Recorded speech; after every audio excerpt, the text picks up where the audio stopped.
That alone, verse number 16, a pearl of priceless worth, a very vast wasteland, suddenly flooded by a river in spate.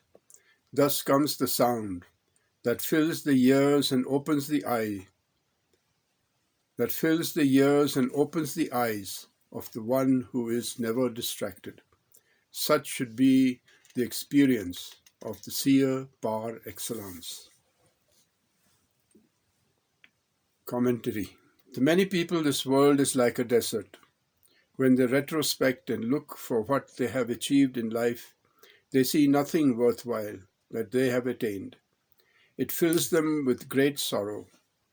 When they look around to see what they can get, they also do not see anything. Their future is bleak. Thus, their past, present, and future are all filled with meaninglessness. Their life may be considered to be like that of one who is lost in a desert land. Everywhere there is only sand, sand, and more sand. Then they see a canal with clear blue water in the far distance. They go running to it, but it disappears. It turned out to be only a mirage. After running from one mirage to another, they give up the fruitless chase and become utterly hopeless and desperate. Some people realize this only at the very last moment, when the call of death comes. As they lie helpless on their deathbed, the whole life they lived appears as totally wasted and worthless, and they are filled with great remorse. Of course, it is far too late to rectify the situation. But some people realize this earlier in life. They are so blessed that even at an early age, they sense that there is something wrong with the world of values with which we are surrounded. These wise ones suspect the validity of these seeming values. When the eyes are turned outwards, we see several forms of attraction. Naturally, we are drawn towards them. We use our ears only to find our way to these attractions, in a way making our ears subservient to the cause of the eye. But if we close our eyes and sit at the feet of a blessed one, he may give us the secret key that all masters have, the key to the kingdom of God, as Jesus put it, or the key to the cave of the heart, where Krishna says he resides. There is a musical symphony going on unbroken, continuous in each one of us, but we don't hear it. It's not hard to hear. We have only to listen. Our body is not an inert mass. It is like a great city. Its music is like the city traffic, which we only hear when we listen for it and are not interested in something else. There are so many things happening within us all the time. Each subatomic particle makes a musical note as it whizzes around, and each organ has its own melodic line. So millions of musical notes arise in us, blending into a magnificent symphony that never stops. If we turn inward, we can hear this music of ours. To different people, it sounds different. I always hear it as the tuning of a tambura or someone playing on a harp. This inner sound is called nadam. The nadam can become several times more meaningful when we sit at the feet of a master and listen to his word. When the multitude went to the mount to listen to Jesus, he gave a sermon which changed the lives of his listeners. Even 2,000 years afterwards, that which came from his lips still goes deep into our hearts and touches us. What we hear is called Shruti. The Upanishads are called Shruti because when a disciple sits with veneration at the feet of a teacher, as was done in the ancient days when they were composed, what he seeks is Shruti, that which is heard. Shruti is the music of the whole universe, the symphony of its creation, how it is sustained, and where finally it dissolves back into oneness. A guru says that thou art Tattvamasi. When a disciple hears this, he understands the purport of the guru's words as I am that. Before coming to this realization, though, the disciple has to give up his present concept of the I. The present concept is I am this body, I am this mind, I am these senses, I am known by such and such a name, I belong to such and such a country and such a family. These are all limiting conditionings of the I. They are to be dropped one after the other. This false identity has betrayed us. The Guru is giving us our genuine identity. You are that.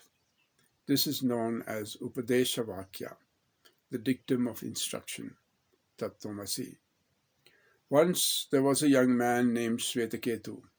He was sent to a Gurukula, a forest university of ancient days, for study. He studied 12 years. When he came back home, he was very proud of his graduation and went to his father to show off his knowledge. He said, Father, ask me anything you want to know about astronomy or economics or archery. I know all these things. His father responded, My dear son, many have gone from our family to the Gurukula before you, but nobody returned with such conceit. What happened to you? Please tell me. What is it, knowing which you know everything? And what is it, not knowing which you do not know anything? Shvetaketu was stunned. Father, please repeat the question.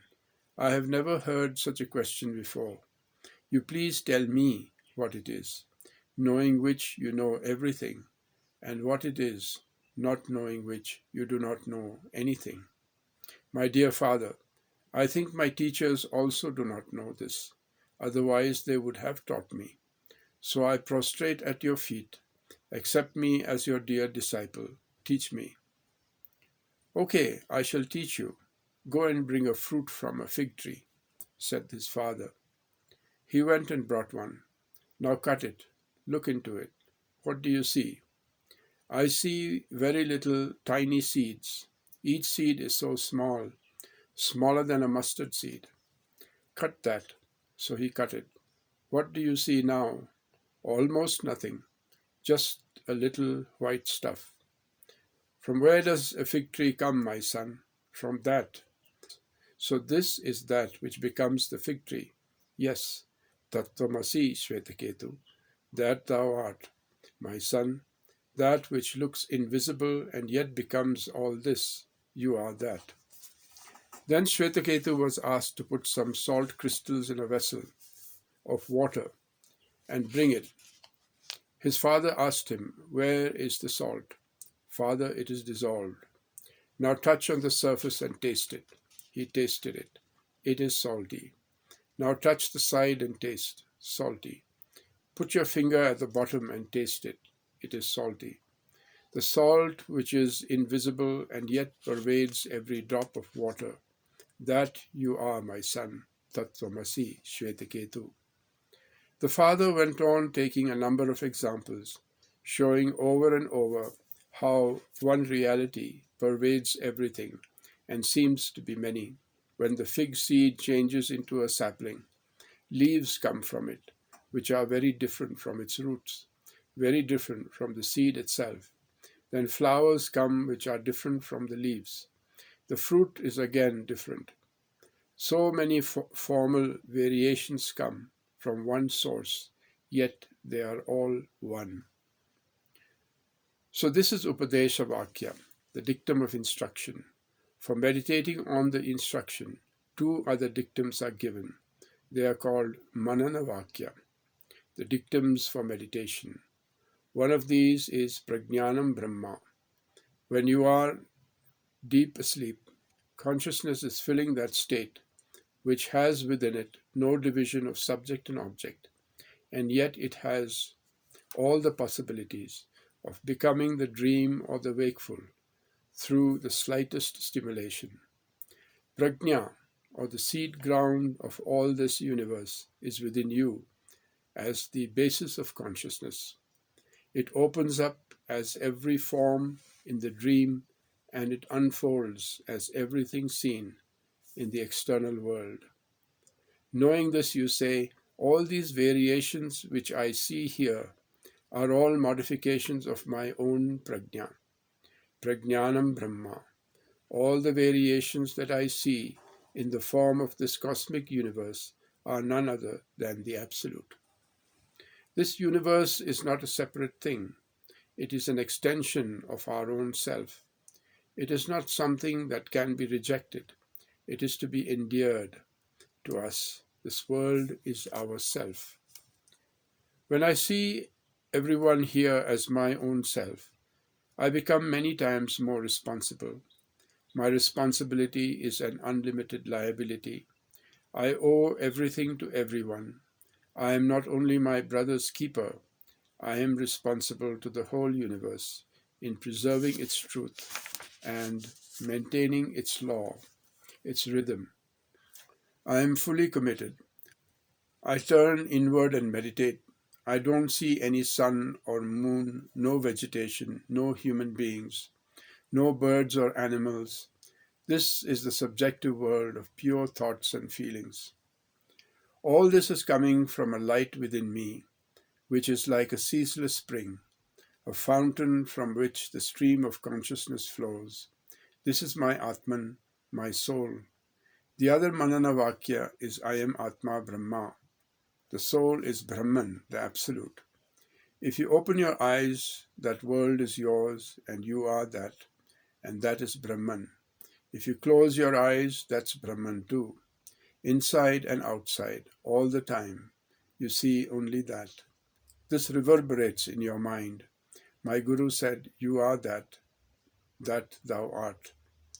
Through relentless meditation, participating in the world with the meditation Prajnanam Brahma, or by withdrawing from the world, meditating on I am Atma Brahma, one comes to the secret of the unity of all. This is the Rahasya, the secret, which was referred to in verse 14, when it was mentioned that a person who is a yati only by outward appearance does not get this secret. As he does not get it, the world outside still appears to him to be threefold: the world of sky, the world of atmosphere, and the world of earth. It remains divided into the past, the present, and future, and his inside will remain as three broken bits: the knower, knowledge, and the known.